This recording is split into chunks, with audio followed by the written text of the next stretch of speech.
Hey friends, welcome to another chapter summary of The Untethered Soul by Michael Singer.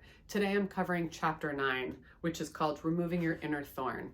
He starts by saying, the spiritual journey is one of constant transformation. In order to grow, you must give up the struggle to remain the same and learn to embrace change at all times. So here again is this theme of accepting anything that comes your way and resisting and running away from nothing. So he gives an example of a painful thorn being stuck in your arm. And he says you have two choices if this were to happen. You could either create a life around avoiding anything touching your arm. So maybe you would create like this big apparatus to go around your arm to avoid things from hitting it. If you go for a hike in the woods, you'd have to thin out the branches before you head out so that nothing hits the thorn while you go for your walk. So in other words, it would be really arduous to have to create a life around avoiding pain. Or, he says, you can just remove the thorn. So that's what he advocates throughout the whole book, just removing things at the source so that you don't have to avoid anything. He says, don't doubt your ability to remove the root cause of disturbance inside of you. It really can go away. And I love that because that's not a message that we often receive. That we actually do have the power to completely remove the pain from the root and we can live a life of freedom. So I love how he says that. Free yourself by finding yourself. You are not the pain you feel, nor are you the part that periodically stresses out.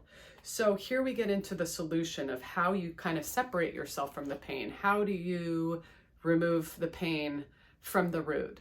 Well, two ways. In the previous chapters, he kind of covers allowing the energy to come up, feeling the energy, allowing it to pass through you without creating a big story in the mind. And then here he also just talks about noticing when things come up, noticing when you feel lonely or jealous or fear. Notice when you feel these things. He really objectifies emotion. He says that these feelings are just a part of the nature of a human being. If you pay attention, you will see that they are not you. They're just something you're feeling and experiencing. And later on, he compares feelings to objects, literally. It's just another thing in the universe, like cars, grass, and the stars are emotions. So we just sit, we notice, and we allow them to pass naturally. Maybe you focus on your breath. He gives a couple of examples of how to do this. He says, just notice, like when you feel an emotion, does your posture change?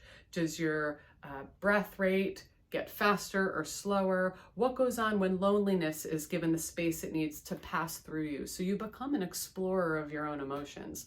After you notice that your stuff is being hit, instead of running away to try to avoid it, you just simply sit back into the seat of awareness, the seat of self, capital S self. So like your true awareness, you become the witness instead of like diving into the darkness of the emotion and creating storyline about it.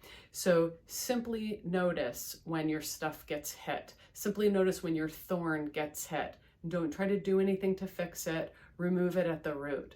So in this way, he says, this allows us to live a life that's authentic. We're not living in reaction. We're not living in a way that we're just trying to protect ourselves. Maybe even drawing things into our lives that we really don't want just in order to avoid a certain fear. So if we can just sit with the emotion, let it flow through us, notice, remain the witness instead of getting really entangled in the storyline and the feeling and in the rush to make things better immediately.